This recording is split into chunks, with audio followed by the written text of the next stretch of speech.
The enemies we fight against do not slow down. Cancer is relentless. Diabetes is relentless.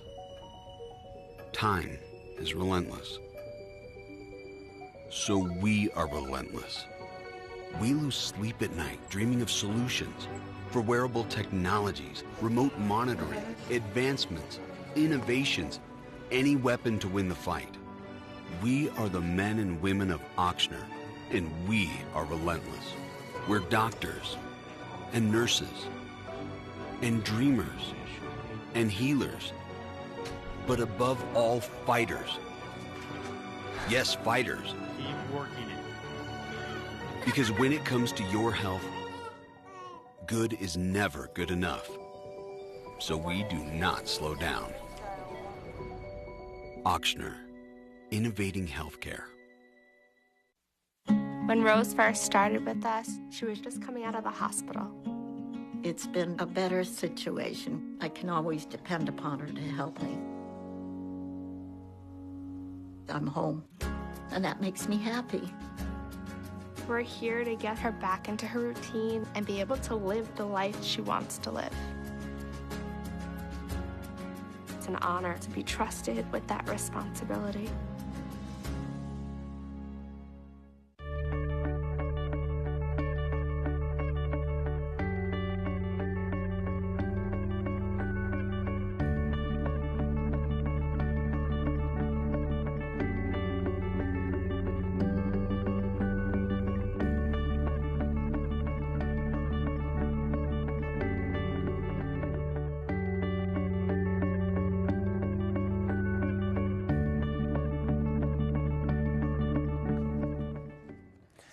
Good evening, I'm Tom Bagwell, and welcome to Hello Health, a partnership with WLAE, the Ochsner Health System, and Humana to bring Ochsner's Hello Health weekly education and information series to television.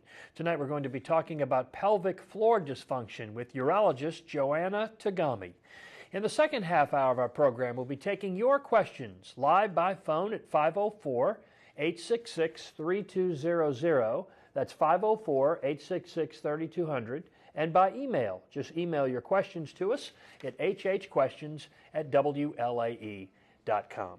Now the background. Dr. Joanna Togami completed her medical degree at the University of New Mexico. She did her residency and internship at the University of Illinois in Chicago. Her fellowship training in female urology, voiding dysfunction, and pelvic reconstruction was at the Cleveland Clinic in Florida. And Dr. Togami is board certified in female pelvic medicine. And it is our pleasure to welcome Dr. Joanna Togami to Hello Health, and welcome you back because you've been here two other times and one of our favorite guests, so glad you're back with us again. You know, those first two times we probably talked about why you got involved in medicine or who inspired you or how you ended up in this area of specialty. But tonight I wanted to focus on how we came up with this topic, because for viewers of this program should know our doctors are a big part of deciding what we talk about, and you felt this particular topic, pelvic floor dysfunction, was one that we should be addressing. Yeah, well, you know, it can affect, pelvic floor dysfunction can affect a lot of things for patients, and it does it in ways that contributes and actually can perpetuate their symptoms. And so it's something that a lot of people don't think about, but can really impact their quality of life.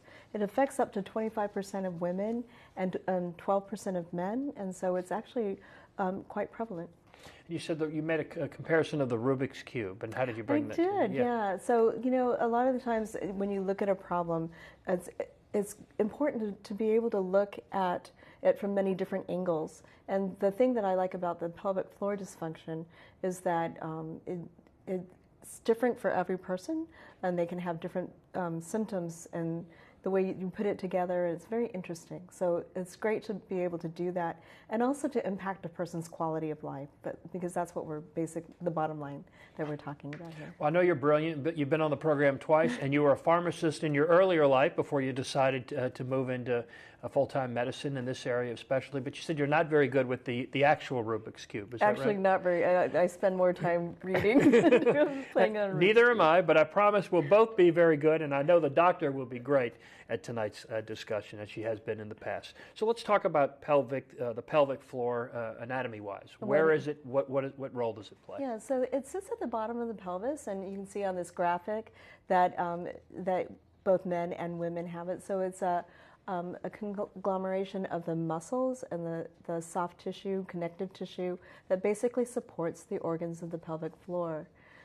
It's comprised of various factors, like the bony pelvis. So most people think about the pelvis as being very stable, and that it really doesn't move. But it actually does move a bit, and it can open up like a book from behind.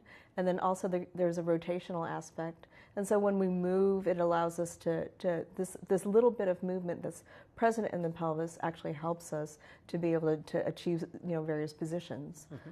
We see a couple of other images too, breaking it down even further, right? That's correct. The sacroiliac joint and the coccyx are also areas that can have movement, and that can be a source of pain for patients.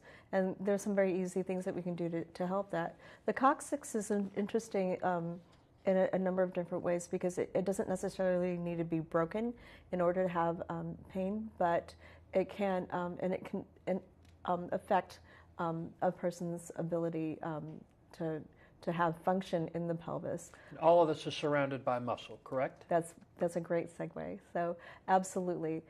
In this depiction, what we see here is we're looking down into the pelvis from the top, and with the front being, the top of the graphic being the front and the bottom being the back.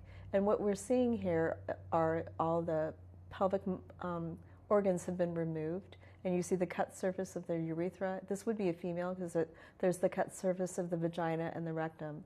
And around it are the levator ani muscles. And these are the muscles that are comprised of three groups. One is the pubococcygeus, the puborectalis, which wraps around the rectum, and then also the iliococcygeus. And these are the muscles that we're primarily talking about tonight. And when they contract, you can see that it actually tightens the three areas. Okay, and let's go back to our male and female depictions and graphics and talk about the organs impacted by all of this. So all the things that we don't really think about when they're functioning normally, but when they're not functioning well, they can really impact. So there would be the bladder in both men and women. In the case of women, their vagina, and if they have a uterus, the cervix and the uterus. For men, it would be the prostate, and then both sexes obviously have rectums. So. Okay. And again, while the doctor specializes in female anatomy and the treating of that, the topic we're discussing tonight does impact male and female, more females than male, but certainly men are invited to watch with us tonight and to call and ask questions as well. Absolutely. Right? Okay. Yes. Very good. So we've described what the pelvic floor is and what it does. How about pelvic floor dysfunction? So that would be a problem with the muscles or the connective tissues of the pelvic floor, and it can impact the organs in various different ways. And so we'll talk about the individual things as we come up. Yeah, so what primary causes of the dysfunction or the mechanisms? So a person can have pain, and it can be any kind of an inciting event.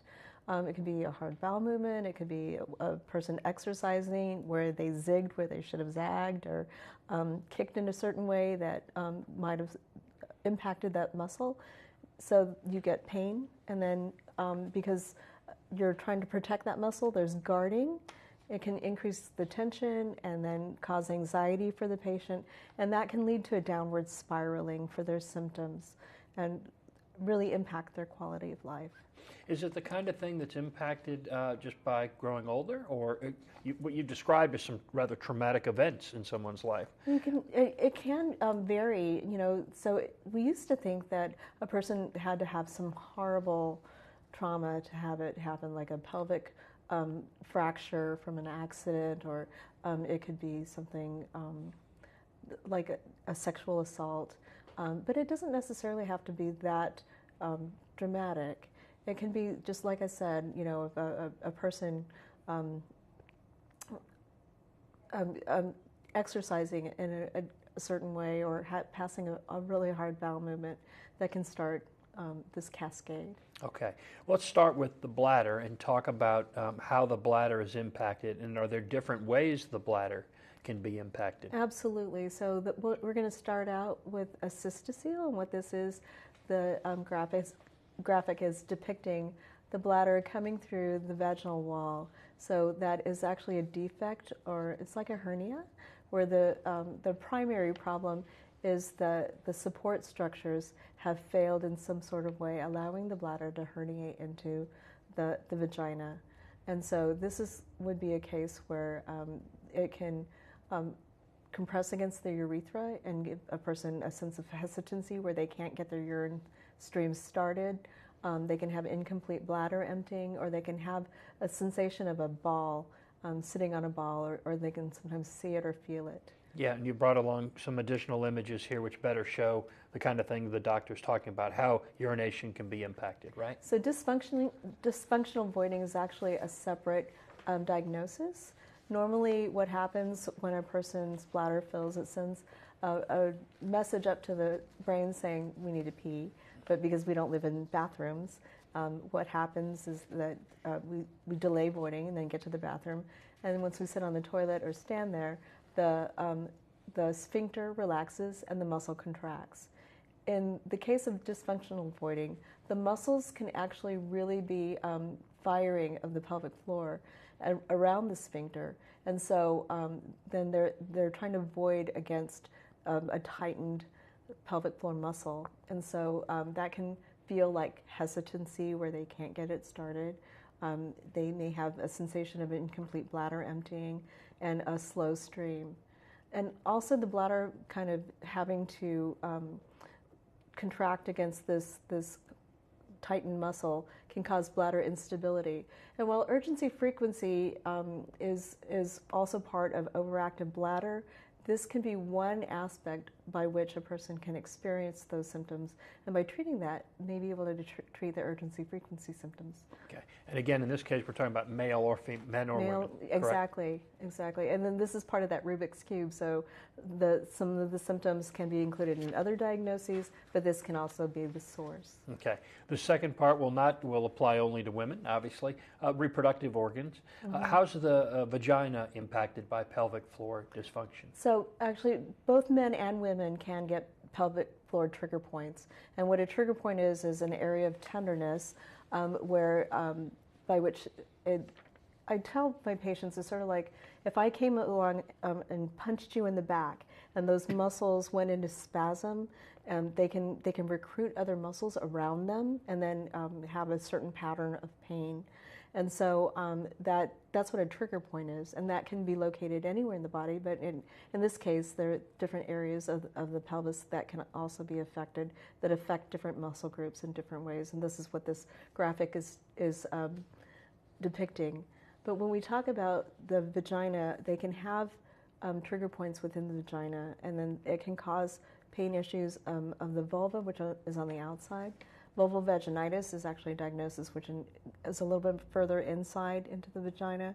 And then this can lead to pain with intercourse and can lead to such significant contraction that a person can't even tolerate any kind of penetrative sex.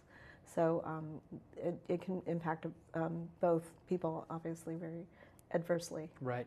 And back to the digestive system, how are the bowels, or how can the bowels be affected? So just like the bladder can herniate into the vagina, a patient can also have a rectocele. Again, that's just a defect in the fascia or the support structure of, it's called the rectovaginal septum, and it can be torn or stretched and then allows the rectum to herniate into the vagina. This symptom is different though. What a patient can have is the bowel movement can come down and get stuck before going out through the anus. And so that's a condition called stool trapping. And then they may need to put their fingers either in the vagina or in between the vagina and the anus to support that area in order to facilitate the bowel movement, and that's something called splinting, and you can splint to defecate. A person can also learn how to splint in order to effectively urinate as well. And what do we see in this next image? This one is a paradoxical puborectalis contraction. So, what happens during the course of defecation is when you strain, it causes the puborectalis muscle to relax, and so that angle of the rectum actually straightens, and it allows the person to defecate. But in the case of the paradoxical puborectalis contraction, what happens is that they're having it's like the dysfunctional voiding. They're trying to have a bowel movement, but that area is not relaxing, so it's not allowing them to have a bowel movement, and they can be painful. And then finally, pelvic pain syndrome. Do you want to address those? There's a whole slew of things that can also cause pain or difficulty defecating. And so the coccyx, that's the coccygodynia. Pudendal neuralgia is the big nerve that comes down into the pelvis. And so that can be treated with injections. And so all these pain syndromes can be kind of lumped in and cause pelvic floor dysfunction. So if someone walks in, they're having some of these symptoms, not having watched this program, they're not even sure what they have. How is pelvic floor dysfunction diagnosed? So it's just classic good medicine by getting a very good history. And sometimes we realize that that may not be able to be accomplished in the first first visit. Mm-hmm. Completely. So sometimes patients, especially ones who have had some traumatic issues going on, some are not ready to share all the things that they've had happen. And others, it's a little easier. You get what their symptoms are, you get a history about their previous surgeries, and if they've had other therapies like radiation for cancers in the pelvis. And so those can all impact the pelvic floor, and other disease states, something like Crohn's disease can also impact the pelvic floor. And then it's important to do a physical exam. So we do a vaginal exam in women and do a rectal exam in men. You can also watch them as they're getting up on the table. Do they limp? Do they do other things? So that's all part of the physical exam. Very rarely do we need to have imaging studies to be done, but if they're having a problem with the way that they're urinating, and you're thinking that the urine is not emptying well, or even backing up on the kidneys, then we'll get imaging studies for that. Must be a CT scan? Is that what that's you what, typically yeah, use? the CT scan, renal ultrasound can be done. Mm-hmm. There's a number of imaging studies that can be done with watching how a person defecates. So defecography is another way that can be done as well. And then ultrasound, pelvic ultrasound can be done to rule out other things like masses in the pelvis. I'm going to guess this is a urologist handling most of this. This is not your primary care physician in most cases, right? Well, no, this is usually someone who's quite specialized in making that diagnosis. But anyone can get a really good history. And, it takes just knowing that this exists and to point them in the right direction. Okay. Very good. So we've talked about diagnosing it. How is pelvic floor dysfunction treated today? So it's important to look at a patient globally, and going back to that Rubik's Cube kind of thing. It depends on what they present with, and what we do is the first thing that we want to do is to normalize their bowel movements, and it's really important because if they're having hard bowel movements, then other things follow. And this, using the Bristol stool scale, is just something that we use to help facilitate a conversation. And a lot of people are embarrassed about talking about their bowel movements, so this graphic helps. It also is very helpful in the case of children, and then also giving them a goal of what they want to have. So usually something a little bit softer and easier to pass. Is there the equivalent of that for urination that's used? So there's not a graphic like the Bristol stool scale, but we do use quite commonly a lot of different questionnaires to see the impact of a person's voiding, and then you can just kind of ask the question, how is this impacting your life? And patients can tell you, I can't function, I don't like to go visit people because I'm worried about these issues. Right. In a moment, we're going to talk about exactly how it's treated, and you might be surprised, as I was, with the answer to that question. We're visiting with urologist Dr. Joanna Togami. So before we get to how it's treated, who treats pelvic floor dysfunction? So that they can be, it can involve many, many different people, but actually the cornerstone of therapy is actually a physical therapist. And they do a lot of different types of things that can help a person. But we can go back to the previous graphic. Depending on what a person is presenting with, they can involve sexual medicine, gastroenterology, colorectal surgery. The reason I put psychology and psychiatry up there is because obviously stress or the inciting event could have been something that was rather traumatic, and they need to work those things out in conjunction with what we are doing physically. So, for example, a child or something in a class in front of other people or something like that? Or if a person has had something rather traumatic. And sexual abuse, that sort of thing. Exactly. So we recognize that depending on what the patient's needs are how we address their issues. Is this muscle control, muscle exercise, combination of all of these things? And I know we're going to get into more detail in a moment. But exactly. So the physical therapists have a lot of things in their armamentarium. It can include manual therapy, so that's both internal and external work. You can do heat and cold packs. Biofeedback is something that's really interesting. What they do is put muscle leads. They're basically like stickers or something that adheres to the skin.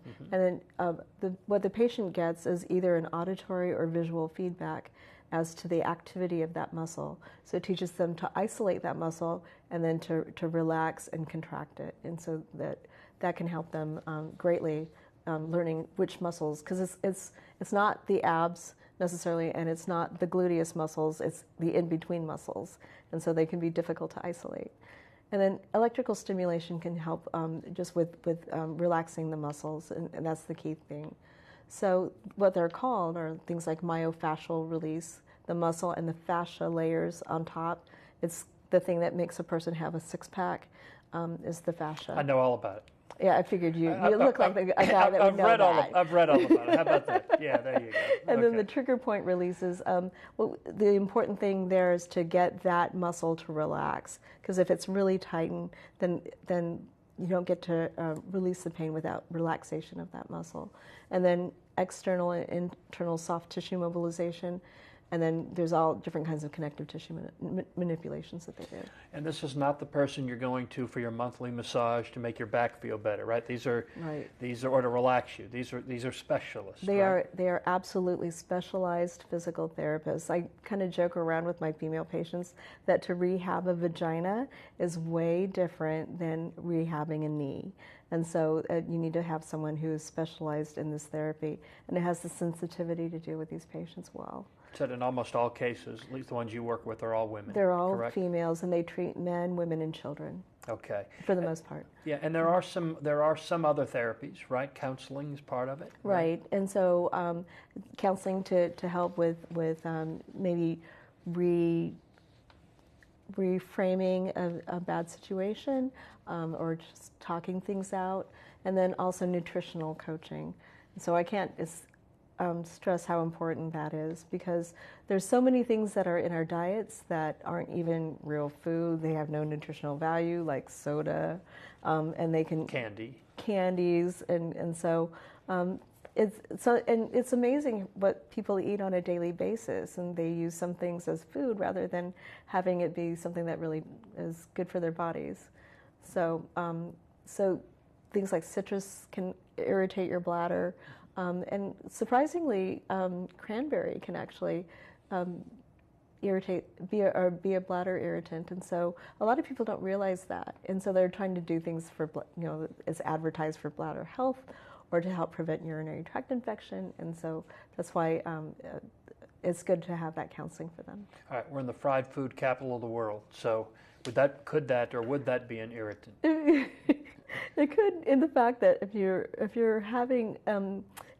have obesity, that can affect your bladder, and so we know from people who have had bariatric surgery that their urgency frequency symptoms oftentimes get better, and so absolutely. Okay. In that way. Now, and it seems like almost everything we talk about on this program, starts with physical therapy and a traditional conservative approach, then leads to medicine, and then often can lead to surgery when not treated by A, moving to B, then to C. This is one of those rare exceptions, right, that in almost every case, the treatment involves physical therapy, although medicine can be used on occasion, right? Absolutely. So if they're having urinary urgency frequency symptoms, then sometimes we'll use things that are used to treat, like the gotta-go medicines, can be very helpful.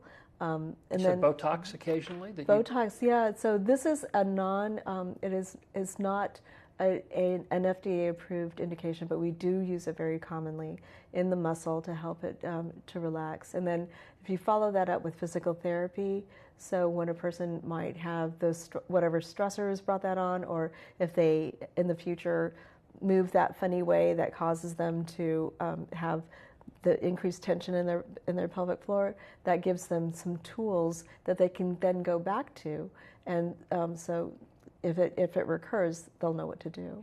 And in the severest of cases, when physical therapy doesn't work, when medicine doesn't work, is surgery ever called for? Absolutely. So for patients who have the pelvic organ prolapse, we don't. A lot of times for those patients, we don't send them to physical therapy. We offer them a variety of conservative things, including something like a pessary, where they insert that and it holds things up or tents the vaginal wall up. But many patients opt to have surgery to address that issue. Okay. We're going to take a quick break in just a couple of moments. We do have one follow-up, but first we want to invite you to call with your questions for Dr. Togami. Our phone number is 504-866-3200. That's 866-3200. Or you can send us questions by email too.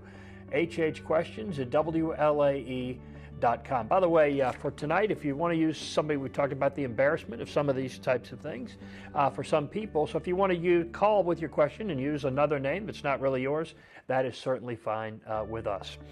When we come back, we're going to share, or actually at the end of tonight's program, we're going to pass along some recommended reading from the doctor, but we'll be back with your questions in a moment. Again, 504-866-3200. The answers to those questions in a moment. This is Hello Health on WLAE.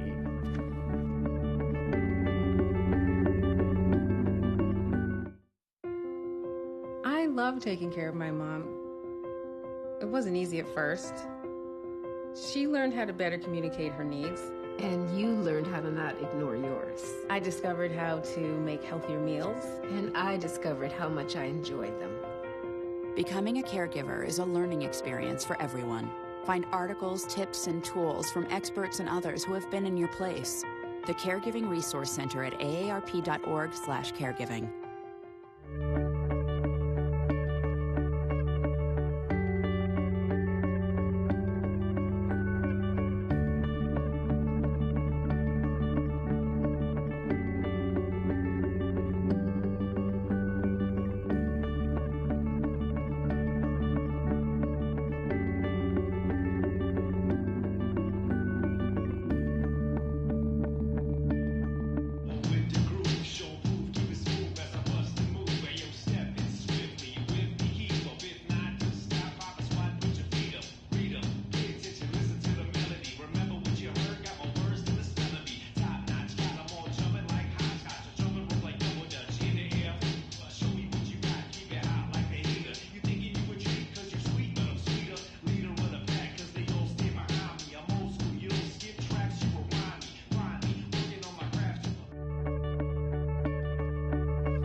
Welcome back to Hello Health on WLAE. I'm Tom Bagwell. Good to have you with us. Tonight we're talking about the pelvis and pelvic floor dysfunction and the problems it can cause with urologist Joanna Togami. Our phone number is 504-866-3200. You can send us questions by email too at hhquestions@wlae.com. And at the end of tonight's program, we'll pass along some resources the doctor has brought and we'll be sharing with you at the end of tonight's program. Let's go to our phone lines and see who our first caller is.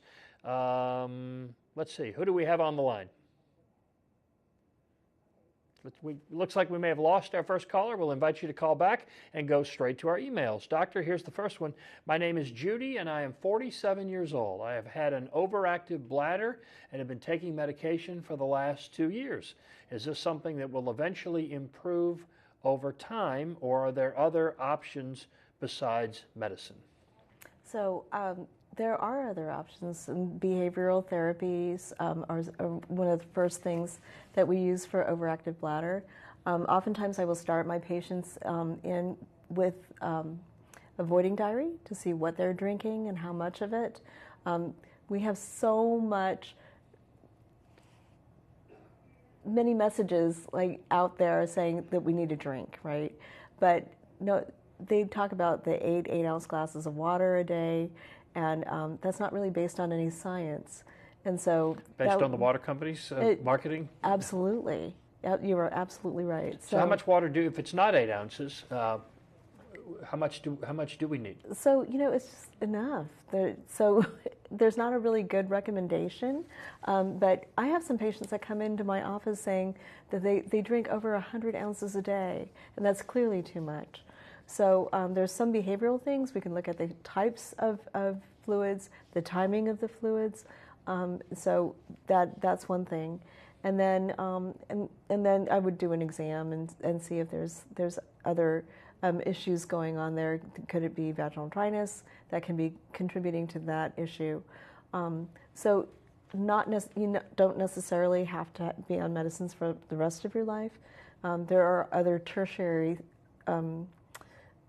therapies that are also available, including Botox of the bladder, and there's also an implantable device called an interstim or neuromodulation. So there's things that can also be done in lieu of medicines if a person's tired of taking them or if they're having side effects. Okay, only because you brought it up. So the people who are bringing big water bottles to work, or just drinking water in the morning, water midday, water lunch, that's could have a negative. It could absolutely cause them, and some people. What about people who aren't having problems but just feel like they're cleansing their system, they're rejuvenating, staying hydrated, all the positive things we hear about? If they're not having a bladder issue, then I wouldn't have them change their behavior. But if it's causing them to have to go to the bathroom, they find it bothersome, then there could be a change that would benefit their symptoms. Okay, let's go to our phone lines. Line 1, Evelyn is calling us this evening. Evelyn, what part of the city do you live in?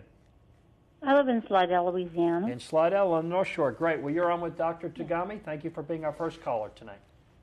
Yes, I've been watching your program with a lot of interest because I myself have had a problem with the urinary incontinence, and I've tried different things. I don't drink colas. I stayed off caffeine. I still have a problem with the urinary incontinence, and it's quite embarrassing. I have no uterus. I had my uterus and my tubes removed when I was 35. And when I stopped taking hormones at age 70, I started having problems with urinating on myself, just a little bit. And then it gradually got worse, and today it's a lot worse. So where do I go at this point? What are pelvic floor exercises? Would that help me, or do I need something else that would be better for me? I don't drink a lot of water, but I do drink things. I drink a lot of milk, juices, but I don't drink a lot of water, and definitely no caffeine and no colas. Okay. Thank you, Evelyn. Let's see what the doctor has to say. So what I would tell you, or ask you first, Evelyn, are you having a problem getting to the bathroom in time, or is this incontinence happening? Yep. It's happening then, and are you having any problems if you cough or sneeze? No, not so much if I cough or sneeze. It's just that, when the sensation goes to the bathroom hits, I better be moving because long before I get to the bathroom, I'm going to blurt on myself. Gotcha. Okay. So there's two Very things. Embarrassing. You don't have to answer this, but just for the general audience, there's two things that I usually ask in this instance. Is I want to make sure that the person has not had any blood in their urine, and then also that they're not having a problem with recurrent bladder infections, because that can cause your bladder to be rather irritable. And then you had mentioned that this started worsening for you after her hormone. After you stopped hormone therapy, or you started it, or you stopped it? I stopped hormone therapy when I was 70. And, you stopped it. Okay. After that, I started with the first bladder infection, and I noticed it was leaking. Okay. And then the leaking got worse. And then first thing you know, I had a lot more problems, and today it's really embarrassing. So I would, you could see either your OBGYN, or you could come and see a urologist. We can take a look and see if how dry the vaginal lining looks, and that can be a factor. But there's also medicines that are available. And then the other thing that we would do to work you up would be to see how well you're emptying your bladder and making sure that incomplete bladder emptying is not a factor. It's a lot easier to treat people who empty their bladders. Not impossible if you don't, but it's easier to treat with medications and the like. Okay. All right. Mm-hmm. Evelyn, so thank how you. would I go about getting an appointment? We're gonna have, if you're interested in an appointment with Dr. Togami, we're gonna pass along a number at the end of tonight's program. Okay, it's a number set up just for viewers like you on this program. Okay. Thank you, Evelyn. Thanks for calling, Evelyn. We appreciate it. Now, I know with men, some of the prostate or size of the prostate can be an issue with avoiding. What would some of the issues be for women with not being able to fully void? Oh, so very similar. Actually, the questionnaires, you can have women answer very similar questionnaires. So they can have urgency, like Miss Evelyn was having, frequency, meaning they're going often, going at night, and a sensation of an incomplete bladder emptying. But that sensation of incomplete bladder emptying is not a reliable indicator of what's actually going on, because you can have patients who don't feel like they empty and they do, and you can have people who do empty and they don't feel like they do. So that's why oftentimes we'll evaluate that either by catheterization or by doing a bladder scan after they've voided to get that post-void residual. Very good. Let's go back to our phone lines. Judy's been holding patiently, calling us from New Orleans this evening. Judy, welcome. You're on Hello Health. Hi, thank you. I had a question about organ or visceral massage from physical therapists.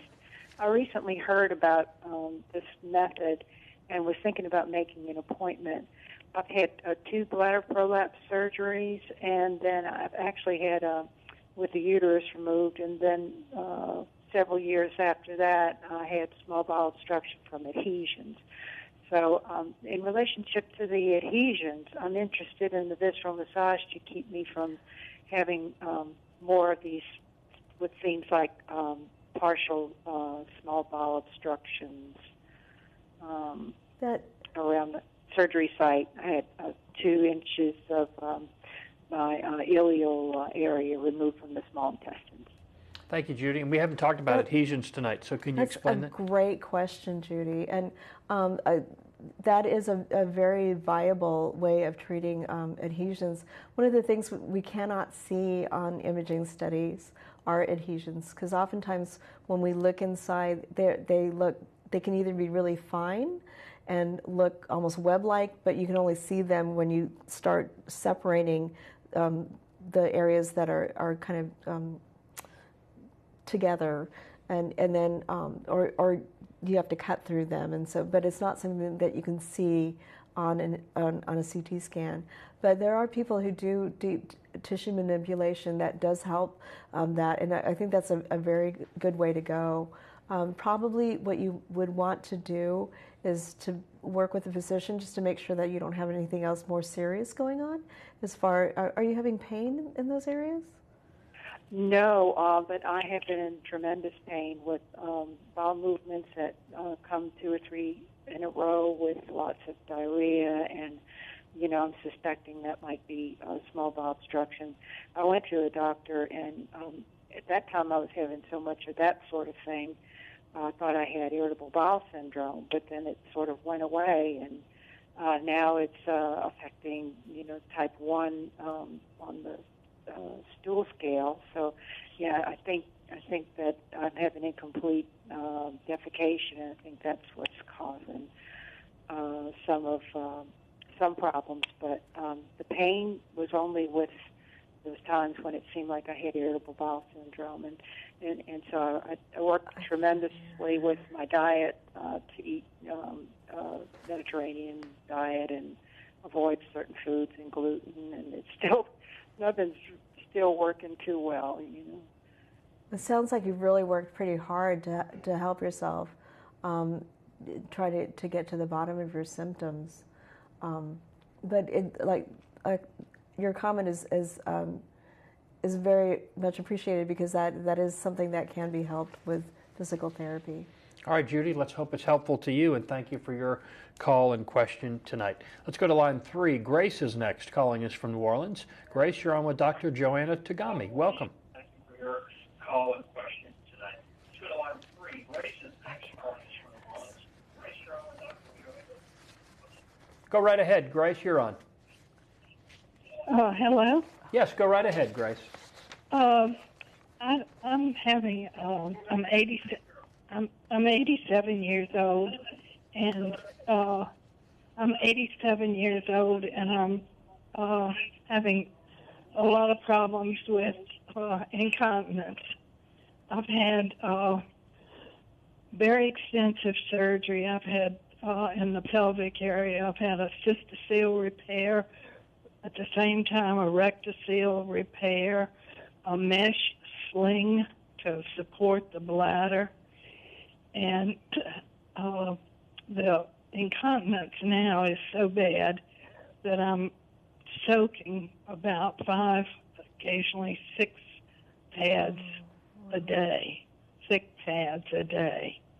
And I have no control at all over my bladder. I can just stand up from a sitting position and just feel the bladder emptying. I'm curious to know what a pessary. A long time ago, pessaries were used, and I'm wondering if perhaps a pessary, I could be fitted with a pessary that might help, and what would the care amount to if I did have a pessary? Would I have to come in frequently to have it removed or whatever? That, Ms. Grace, that's an excellent question. I appreciate that. Do you ever also have a problem getting to the bathroom in time, or is it mostly just with movement or cough or sneeze? I don't have much of a feeling to go to the bathroom. It just seems like when I stand up, I'm in a position where the bladder just opens and the urine comes through the urethra, uncontrolled. There's no control with it. Are you leaking all the time such that you don't have to go to sit on the toilet? Am I leaking all the time? Yes. Yeah. So do you ever find yourself needing to sit on the toilet, or is it all coming out because of the? Occasionally, during the night, I feel a need, but by the time I get to the toilet, my bladder's already emptied. Almost completely. Okay. This is really complex because it's hard for me to know. It sounds like there could be a really big problem with your urethra, and which is allowing you to have such significant incontinence. But if there is an aspect of bladder overactivity as well, then that can also cause you to dump the urine. The issue of previous surgery makes you more complex as well, and so can lead to some bladder instability. There are pessaries that are helpful in the case of stress incontinence, and they are oftentimes round and they can have a little knob to them, and that gets placed underneath the urethra. There is also a thing that you can get over the counter, and it's called an impressa. And it gets placed into the vagina much like a tampon does, and they're available over the counter. And I tell patients to get some lubricant, because oftentimes it can be hard if it's dry. But that can be placed, and you could certainly try that. The first thing comes as a kit, so you can get the appropriate size. And then it goes in, and it sits a little bit further down than a tampon does. And then it has to be removed within 8 hours. You can't leave it in there for a long time. And what does it do? What role does it play? It supports the urethra, but it still allows a person to urinate. So that is something that is available over the counter, and some patients have an improvement of symptoms. If you did go to someone and they felt like a pessary was appropriate, then generally a patient can be taught how to take it out themselves, and then you can wash it and place it back. If you didn't feel like you could do that, then most patients will go back every 3 months to have it removed, have the vagina checked to make sure there's no erosion, and then have it be placed back. So that again takes place every 3 months. Grace, thank you so much for your calls and questions tonight. But based on the symptoms Grace described, she should definitely see somebody. I think so, because her symptoms are really severe. Okay. Grace, thank you so much. And again, we'll have that number at the end of tonight's program. Our phone number, regular number for callers, is 504-866-3200, 866-3200. We do have phone lines open. Let's go to line 4. Mary calling us from Miro this evening. Mary, you're on with Dr. Togami. Hi. I am 62 years old, and I was diagnosed with interstitial cystitis at the age of 36 after having a complete hysterectomy. And I didn't know anything about pelvic floor dysfunction for probably 15 of the 25 years that I've had the interstitial cystitis. Within the last 10 years, it was brought to my attention that, I have pelvic floor dysfunction. The main source of my pain is urethral pain. And it's pretty severe at times, to the point that I feel that I'm bedridden over it.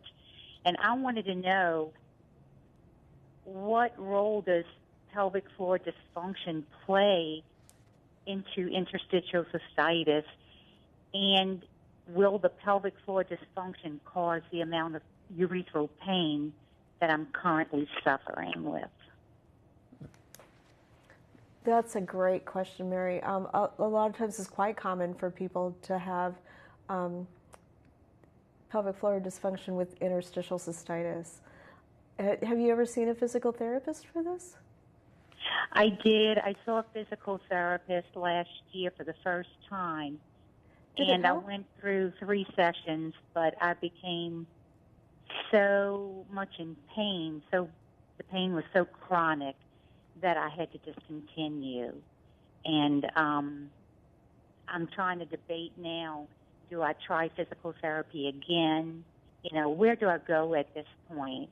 Because I know for a fact that I do suffer pelvic floor dysfunction. I have many of the symptoms you have talked about.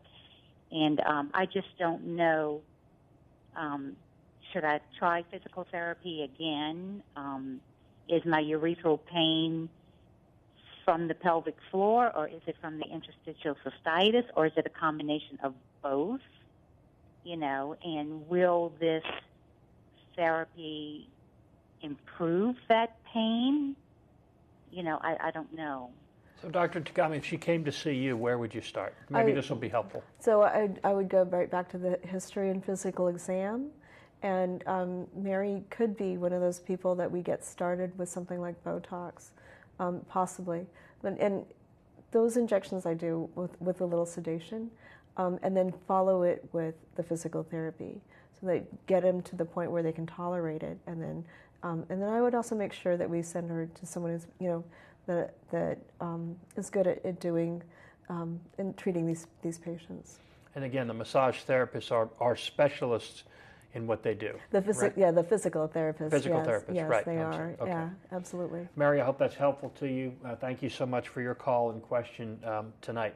Doctor, we have another email question in here. We do have phone lines open, by the way, at 504-866-3200. There's the number. And there's our email address, too, hhquestions@wlae.com. Here's the email question, Doctor.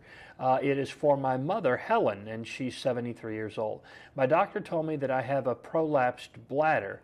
What exactly does this mean? We used the term prolapse tonight already. Yes, and so if you recall that the graphic that I had for the cystocele, that would be a bladder prolapse. And what that entails is, or what it involves is a hernia. Basically, there's a defect, and it can be stretching. And there we go. Exactly.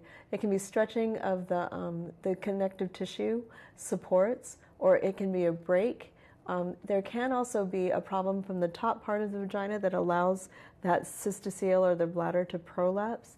And so patients can have varying types of symptoms, including that feeling like they're sitting on a ball or an egg, vaginal pressure. They can have difficulty urinating from this. Or when they wipe, they can maybe feel it, or sometimes they can see it. Okay, it looks like Judy, by the way, that's not Judy, that's my phone. I apologize for that, but it looks like Judy is calling us back on line 1. Judy, welcome. You're back on Hello Health. Thanks for calling back. Hi, thank you so much for taking this second call. This is in regard to the surgery that I had for prolapse and and the partial hysterectomy. The second surgery, they used mesh anteriorly, and the mesh rolled back, and it was trimmed last year.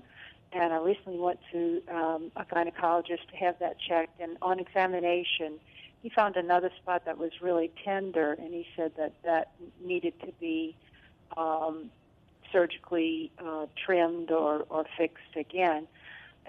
But I'm not in any pain on everyday life, and I'm worried about adhesions. And I was wondering if I delayed the surgery. I couldn't really get much of a feel for him. He seemed to think I really needed to have it done. But I'm just worried about more adhesions with another surgery. And also, I guess it's what I'm trying to, without actually you doing any kind of a technical thing. Is there a problem when you leave mesh in, even though it's causing some irritation further up?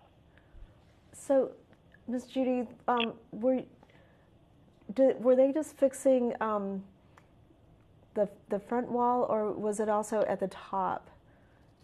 The mesh that was put in the second time, it was a posterior mesh when the original prolapse was done. The second prolapse surgery was done anteriorly, and I think the first time that they trimmed the mesh, it was rolled and it was, a little bit further down. But when he examined further up, you could feel, a whole lot of pain and tenderness, even though I didn't even know I had a problem until I had the examination.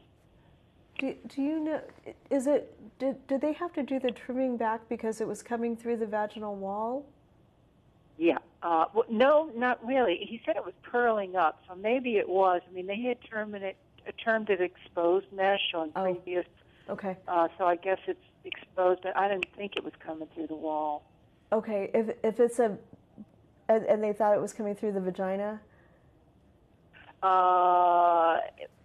It wasn't in the bladder. With the vagina, I don't think, because they took the cervix. Okay, so the issue. But it was vaginal examination that hurt. Yeah. Okay, and so the issue of removing it can be done if you have ongoing pain.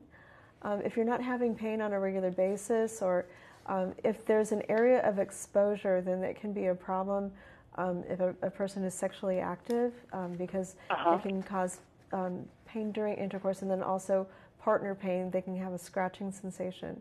And those would be reasons to either do another trimming, and generally what is done is that flaps are made to cover that area. The whole thing doesn't have to be removed necessarily. And as far as adhesions are concerned, if it's just right under the bladder, we don't usually have to worry about pelvic adhesion or adhesions within the abdominal cavity. And so that wouldn't necessarily be an issue. Judy, thanks so much. We're going to have to move on to our other callers, but I hope we've at least pointed you in the right direction, and thank you for calling and then calling back. Let's go to line 2. Sharon is calling us next from River Ridge. Sharon, thank you for your patience and for holding. You're on with Dr. Togami. Hi, this is awesome. I happen to be channel surfing, and I came across this program, and I think it's awesome. Thank you for watching. 3 years ago, I had some struggles with what felt like a softball or maybe a golf ball in my rectum. And, I mean, it was just finally diagnosed as pelvic floor muscle spasms, but rectally. And it took me 3 years and a lot of doctors before I could finally get some appropriate care. I tried, I ended up going to see a pain management specialist, and I had several back injections and finally got a diagnosis of pudendal neuralgia.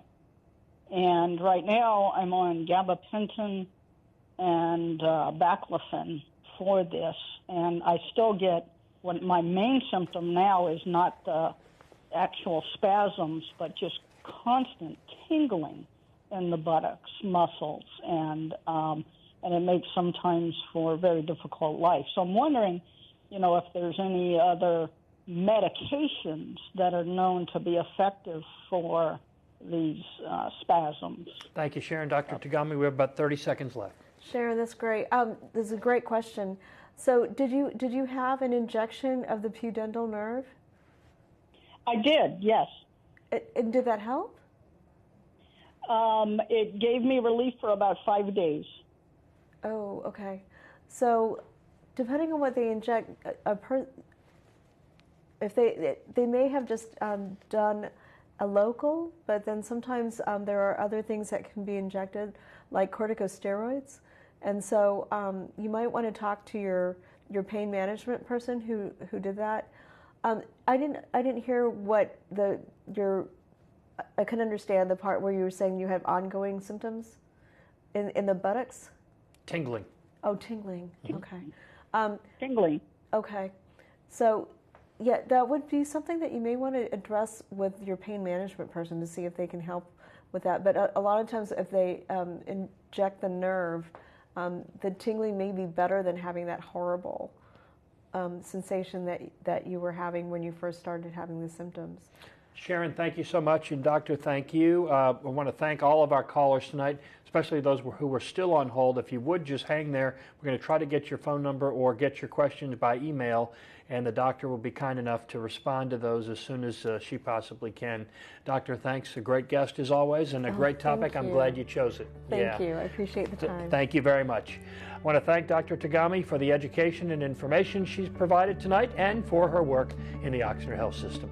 To make an appointment with any Oxnard physician, including tonight's guest, and here's that special number. It's just for viewers of this program, 504-842-5669. That's to make an appointment with Dr. Togami or any of our guests. Again, 842-5669. As a reminder, you can rewatch tonight's presentation or most of our Hello Health programs on our website at WLIE.com. And Ochsner's website has lots of them too, ochsner.org. Our thanks again to tonight's guest, Dr. Togami. Thanks again to Humana and Ochsner for making our program possible. By the way, Jeff, thanks for the seats. And as final thanks, as always, to you for your support of this program, Hello Health, and our station, WLAE. Good evening. The enemies we fight against do not slow down. Cancer is relentless. Diabetes is relentless. Time is relentless. So we are relentless. We lose sleep at night dreaming of solutions for wearable technologies, remote monitoring, advancements, innovations, any weapon to win the fight. We are the men and women of Ochsner, and we are relentless. We're doctors and nurses and dreamers and healers, but above all, fighters. Yes, fighters. Keep working it. Because when it comes to your health, good is never good enough. So we do not slow down. Ochsner, innovating healthcare. When Rose first started with us, she was just coming out of the hospital. It's been a better situation. I can always depend upon her to help me. I'm home, and that makes me happy. We're here to get her back into her routine and be able to live the life she wants to live. It's an honor to be trusted with that responsibility.